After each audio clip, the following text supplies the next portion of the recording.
And whose fault is it? It's not the Democrats' fault. And it's all Obama's fault. Of course, the traditional notion, which is one that gives the individual personal responsibility and autonomy, is one that gives the individual credit for his or her behavior, and also, on the other hand, blames the individual for his or her behavior. Blaming people for their behavior is one of the most detrimental things of our so-called advanced culture. Their behavior is shaped by the culture they're brought up in. And of course, that's built upon or based upon an assumption that we are free and we freely choose our behavior. But a scientific perspective actually takes the opposite viewpoint. The scientific perspective is a determinist one, which suggests that our behavior is lawful and orderly.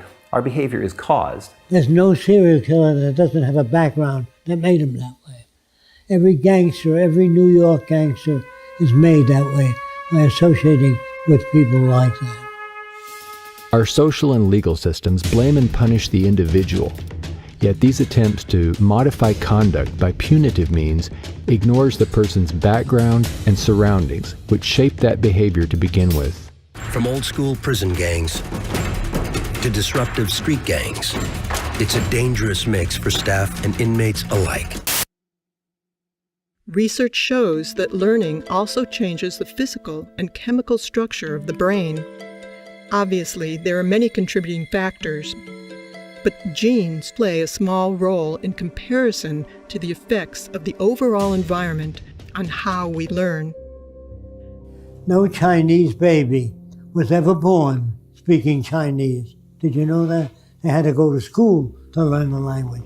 No French baby was ever born speaking French. No matter how many years the parents spoke French, they have to learn it. Our cerebral cortex is really built on plasticity. Our behavior is very malleable and very adaptive. We're the most adaptive creature on the planet. And if you look at the history of humankind on the planet, you can see that we've learned to adapt to every single environment on the planet. The only difference between a preacher and a thief is the environment they're reared in. We don't come to our own conclusions without any outside influences. We don't change our minds. Our minds are changed by events. Heard about them, right, brothers? No. They say they want to build themselves a flying machine. They ain't never gonna be no flying machine. If God wanted them to fly, he would give them wings. Yeah. Our minds are changed by events. I changed my mind. Yeah, me too. If you're born with a brain that's more effective, faster than the average brain, you become a fascist faster if you're brought up in a fascist environment. A good brain cannot describe that which is significant. A brain has no mechanism of discrimination. Only experimental evidence determines that. If the surroundings that establish our values remain unaltered, in spite of the urgings of poets, priests, and politicians, the same behavior and values will persist. If you tell people that you're not to fish in a certain area, if you don't provide food for those people and the means of living, they will violate those laws. All laws have to coincide with the nature of the physical world. But it isn't the law that prevents crime. It's if you meet the conditions. These days, rhino poachers come by helicopter, armed with powerful tranquilizers and a chainsaw. Rhino horn is now worth more than gold.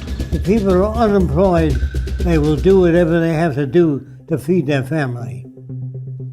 So if you make a law and say that you're not to steal food, they will steal food if that serves their family needs. Any law that's made by man that doesn't fit the circumstances of reality will be violated.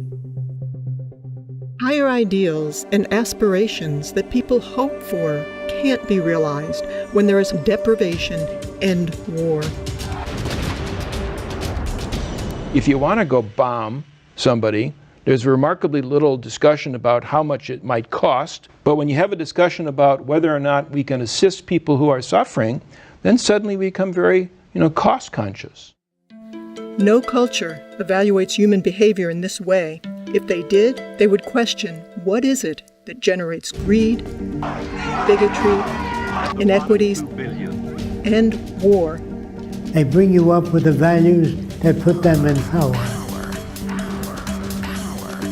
Unfortunately, all societies to date have indoctrinated people toward values that perpetuate those in power.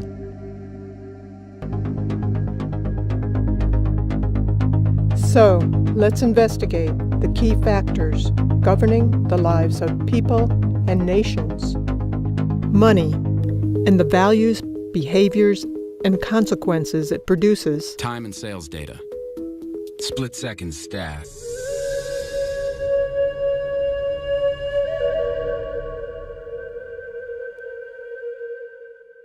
As a remnant of antiquity, money now largely serves as a mechanism of corruption, deprivation, and control in the hands of a few. It's corrupted everything. I mean, every institution that we live in is corrupted by money.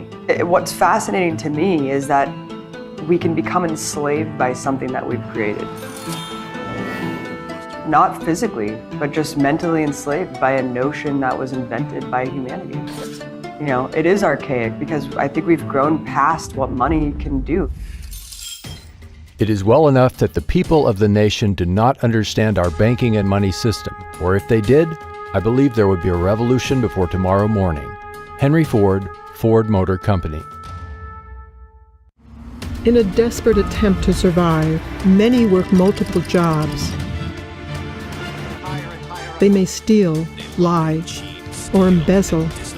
So stress-producing that the average person worries about rent, losing their job, can't pay off the house. On a bigger scale, the profit motive creates a ruthless cycle of devastation. Illness, pollution, and war are accepted as normal. You have sort of a wartime economy that begins to be self-perpetuating, and you have powerful people inside of a power vacuum, really, who see it as in their interest to perpetuate the conflict. But it does benefit the few at the top who live parasitically by the manipulation and control of money. The banking system right now is effectively enslaving individuals, enslaving students, enslaving institutions, and sucking resources from them. They set it up so that there would be private central banks that could charge everybody interest on the currency and allow themselves to get rich without having to do anything. Who's been doing all of this? It's a group of bankers, the Federal Reserve System. That's a private system. The Fed is a private bank owned by private stockholders. Do not let the name Federal fool you. In 1913, which is when Woodrow Wilson allowed the Federal Reserve System legislation to be passed, most of the Congress people had gone home. This legislation turned the central bank system of the United States over to the Federal Reserve Board, making them the only group that could issue Federal Reserve notes or U.S. dollars. President Wilson, he regretted that. He said that he had just sold this country downstream. A great industrial nation is controlled by its system of credit. Our system of credit is concentrated. The growth of the nation, therefore, and all our activities are in the hands of a few men. We have come to be one of the worst ruled, one of the most completely controlled and dominated governments in the civilized world. A government by the opinion and the duress of small groups of dominant men. President Woodrow Wilson, 1916. It's a fiat system that we operate under, and it's actually someone punching numbers on a computer somewhere. That is how we manufacture money today. There's nothing backing it, there's nothing behind it. When government spends more than it collects in taxes and needs money, it does not print its own money, but borrows from the Federal Reserve in exchange for U.S. bonds, which the Fed provides at interest. When people and corporations want money, they go to banks as well. The system is rigged. If a bank buys a $100 bond, the bank gets to lend out 10 times that amount, or $1,000, They created the extra funds from nothing. No money, gold, or anything to back it up. The bank also gets back the loans with interest for all the money lent. Money is created this way from the simple signature of a borrower with the promise to pay it back. And to make matters worse, very often people are paying the amount back many times over due to the interest. This is the process by which individuals, companies, and governments acquire money. It is respectably referred to as fractional reserve lending and is used globally by most other banking systems, keeping people and entire nations in perpetual debt. So if you just keep printing dollars with no backing, at a certain point, people lose confidence in the currency, and that's what's happened. The banking system right now is in the business of manufacturing risk by creating debt for individuals and people. And so there is the risk that those people will not pay that debt back. But the liabilities for the risk have been and continue to be assigned to the U.S. taxpayer in the U.S. currency. We're now sitting in a situation where the world's currencies are about to crash. Nobody knows how long it's going to take, but the Federal Reserve System has been printing dollars like there's no tomorrow. You have what is effectively a criminal enterprise based on the manipulation of people's attention, resources, and time in order to extract value from them. They're stealing money from us that way. They're stealing the result of our efforts and our labor. And that is something that has grown as a cancer on our society. These bankers are all part of a system called the Bank for International Settlements.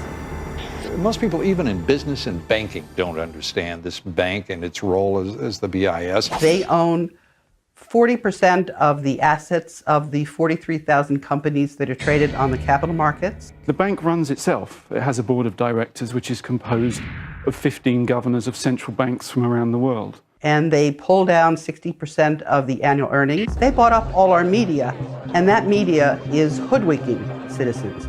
The media has morphed into just peddling the corporate interests of the money masters that control the political establishment. There's about 118 boards of directors that sit on these 5 giant media corporations. And they all serve different boards, of Monsanto to weapons to food. So when you have all these interests bleeding together, it's that much harder to differentiate what interests you're seeing laid out in the mainstream media. Fair, balanced. If you want to understand power, you have to understand who nominates candidates, not understand who votes for candidates. Our system is not a democracy.